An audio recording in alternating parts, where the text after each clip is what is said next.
morning, ladies and gentlemen. Like I said, this speech, this particular project of mine is all about gratitude, is all about reflecting on what I've done. And I think you can't really reflect on what you've done if I don't run you through the last 2 years that I've spent in this place. 2.5, almost 2.5. So, firstly, I think the only two people who were here when we started off and are still here are Lalit and Akshita. And it's not even from this club alone. I was introduced to the concept of Toastmasters and public speaking, in fact, with a program that they came into our college called Speechcraft. And I was a part of that program, and by the end of it, I think Lalit came and spoke to a couple of us, and I think we're starting a club. Are you interested in being a part of it and being a chartered member? And I'll not lie, at that moment, it seemed interesting because I've always been someone who wanted to be more confident, in terms of communication. I've always felt that it's the most important skill set in a human being because it's important for you to communicate what you feel. That was my initial understanding of Toastmasters and initial thought process behind joining Toastmasters. And once I did, we had a small demo session before we really started off and got the chartered members and everything. And I was excited because we had a table topic session, and I've always been someone who's loved impromptu speaking. I've never been a person who's been able to write down a script, and even to this day, I think apart from the first 2 speeches that I give, I've never written down a script.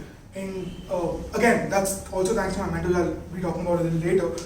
But that really interested me. And once I, got a little more into it, like once we started off with the general meetings that we had in the club, I remember Rohan was the president back then, and he spoke to us about his concepts of pathways and how you could really center your learning to a particular thing that you want to know and the aspect you want to grow in.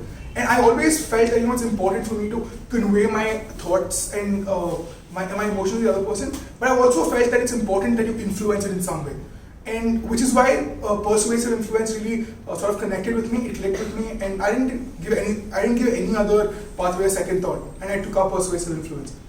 And from that moment on, I discussed with my mentor back then, Rohan, that I've not been someone who's okay with talking about myself on stage. You want me to talk about facts, figures, or anything else in the world, I can. But I was never someone who was okay with being open, because I always felt this sense of judgment from the crowd, which that day definitely made my legs shiver, but even to this day makes my hands sweat. So, Icebreaker, for instance, my first levels, I think that was the best project I've ever given, like to this day, because Icebreaker really, really broke the ice for me. It made me get more comfortable on that stage back then. And it made me realize that for the 6 minutes you're there, you're the superstar, they listen to you. And that sort of gave me a sense of confidence, not just in the club, but everywhere I spoke. It made me realize saying, this is what you feel. You have to be true to yourself and true to the audience. So I think that was my biggest takeaway from level 1 particularly. It really made me open up on stage and be myself and communicate what I felt and my own thoughts and opinions, which was a little bit of a challenge for me, since the beginning. And to add on to that, once I did that, I was sort of a little more confident, and I went through with my level 1. And the other, I think I'm just going to list down every project that I felt was really added value to me and why in that sense. I think in level 2 I had this one project called Understanding Your Leadership Style. Now it's been about a year and a half or something I've given that speech, and to this day I've always felt like what I said on stage that day, even though I hadn't really planned as much, was really true to myself. I've always felt like I've been a person who's interested in motivating other people as well. I'm not just been centric to me or as an individual. I've always been a person who's interested in working together as a team and motivating them. And that was something that I understood from that project, because the questionnaire that you generally have, I know that a lot of us, and I have to just overlook it or just click something just to get out of it. But that questionnaire, Understanding Your Leadership Style, really made a difference to me, because I remember I've gone back and looked at the answers. Even last night, all of my answers before that were about a 3, and I could see how that directly affected to a 5. So that gave me a sense of self-awareness and made me understand who I am as a person, who I am as a leader, and who I aspire to be, or what I want to do in my life if I'm ever given a team to lead. And I think that was also at that point was when I just gotten into an internship and I was actually working with a group of people. So I did directly get to experiment whatever I said on stage and in this particular club in real world, and that really made a difference to me, because I really understood what that was, and that was probably the first project I had which I could directly correlate with my life outside Toastmasters. So that was a very, very important and integral part of my journey, I'd say, because it gave me a sense of understanding that, hey, I can just do this. Because up until then, people just kept saying, you can do this outside Toastmasters, we're going to help you outside Toastmasters. But that was the first time I had my own experience in that sense. And moving on, in project 3, I had this particular, in level 3, I had this particular project called Connect with Storytelling. And like I said again, I'm not been someone who's been okay about talking about myself, but now here I was, but to give out an entire story to the audience and make sure they connect with it. And I had to grasp their attention, make them understand what I'm saying, and also make them sort of connect with my feelings and emotions, because that's the idea of a story. A story may say facts, but nobody looks at the facts as such, isn't it? It's about how you feel or how the speaker makes you feel when you're listening to that story. So that gave me a sense of awareness of the crowd itself. Because here I was, firstly, I started being more open on stage. Then I had self-awareness where I understood myself. But now it's time for me to understand not just myself, but also the entire audience and how they felt about my speech. And for that, I had to break my sense of judgment. So I had to be completely okay with the audience feeling certain things about me, good or bad. That's really important for you to accept that, not every speech goes well, not everybody likes your speech. People will not pay as much attention because they probably don't connect to it. And that, again, gave me a sense of acceptance in my own sense, saying, cool, this is what you believe, this is what you can say.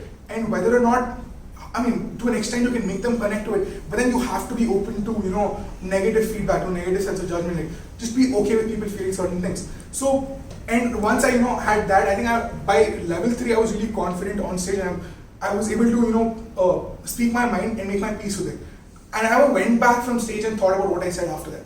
Obviously there was some sort of reflection, but I was like, up until then I said, oh my God, did I just say that on stage? So I went from doing that to accepting every single thing I did and said on stage, which is really important for me. And I think most of you will agree, which is really important in Toastmasters in general. Because once you say things, it's you have to make peace with it, you have to live with it and not just look at how people feel, how the audience feels about you. Yes, it's very important for me to connect with the audience, but I think that was, as narcissistic as it might sound, even in a Connect with Storytelling project, I felt more comfortable with myself. And moving on, in my level 4, again, a part of my elective, was the question and answer session, where, I had to talk about certain things, a particular project, and I had the audience asking me questions. Now, again, if you look at it, there's been a sort of structure. In my 4th level, I have not just gone from letting them judge me, but letting them ask me questions and be candid on stage, be open. Say, okay, cool, this is what I've said. You can ask me questions you want to. And that, again, I really enjoyed that project particularly because I love thinking on my feet. I've always enjoyed, like Coffee with Columnist is my favorite show. So yeah, I've always enjoyed things like that. Being put on the spot and asked questions. And I've always wanted to make that my strength as well, saying I should be able to answer any question that people throw at me once, and that's also you taking accountability and responsibility of what you've said on stage. So that really taught me. That was my biggest takeaway from level 4. And again, level 5, I had pretty recently, if I don't know if a lot of you remember, I had a panel discussion here, and for some reason I don't know how, I had Deeman and Shilaka on my panel. Most opinionated people I've seen in this club. So, and both of them went off in completely different directions and surprisingly against each other. So that was also, again, not just people asking me questions, people not stating opinions, but I had to sort of structure the entire speech in a certain way that, I still have something to say out of it. Not just have something to say out of it, but a takeaway from it. And I think panel discussion really taught me to be more politically correct, be more subtle about what you want to say, which I think is really important again in Toastmasters. So now, if I can, I don't know if you've already seen this, but I've really tried to show you that, throughout my 5 levels, I have seen a structure and a certain sense of growth in myself, which I think in every single aspect has contributed to me being more persuasive and more influential, Because it's important for me to firstly, from level 1, be open about myself. You can never persuade someone unless you're truly open, you speak your mind, you make your peace. Level 2, I understood myself. It's really important that you're self-aware and what exactly you want to get from a person. What do you persuade the person to do? You don't know what you want, right? So I think that was something I really learned and understood from that, is to be more self-aware, is to really know what you want. And level 3, again, connect with storytelling. It's important for the person to connect with you or to feel that you're saying something right, and to understand what you want to say and truly connect with your purpose behind that idea or the thought you have. And moving on to that, again, they're obviously going to have questions and answers. Nobody's going to say yes to the second you say something to them, right? They're obviously going to have questions. They're obviously going to ask you why you want to do certain things or how you're going to make things happen. And that, I think my question and answer session sort of made me more equipped to deal with that better. Because no matter what question you ask me about something I've said on stage, I think I'll take complete responsibility of it, accountability of, not even on stage, even off stage. I'll take complete responsibility, accountability, and justify it to you, right? And again, my fifth level, like I've been honest, is it's about being politically correct. You can't just say things even no matter how radical your opinions are. How do you tone it down? How do you make it a little more subtle? Right? So I think there's been a great structure there. I never realized this while doing it, and I'm glad I had this project because when I did have to sort of reflect on my pathways, when I went back, looked at each and every project I did and what I learned from it. And now that I can very, very, very clearly see that there's been a beautiful structure which is constantly helped me grow every level, every project after project. And now I've spoken enough about my project and the pathway itself.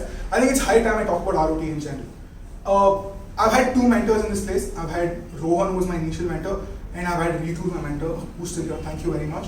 So I think it's really important for me to express my profound sense of gratitude to both of you, even though Rohan isn't here. Saying thank you very much, Ritu, for dealing with everything, be it voice notes at 12 in the night like last night, or a random text, or giving me the gentle creative freedom to operate the way I want to, to structure the speech I want to. And that's something I've had in common between both Ritu and Rohan. They were both extremely open for me to try things on stage, because I think after my level 2 I walked up to Rohan and I told him saying it's getting difficult for me to really write down, for my second project in fact, to write down a speech, because I've always had this problem that I can't really stick to a structure, I'll just deviate from it.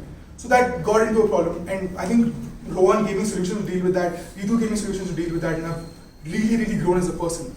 So, sum it all up, thank you very much to every single chartered member, Lalit particularly for the initiative. Thank you very much. Thank you, ROT. I will definitely miss you, and I hope I see you again. Thank you.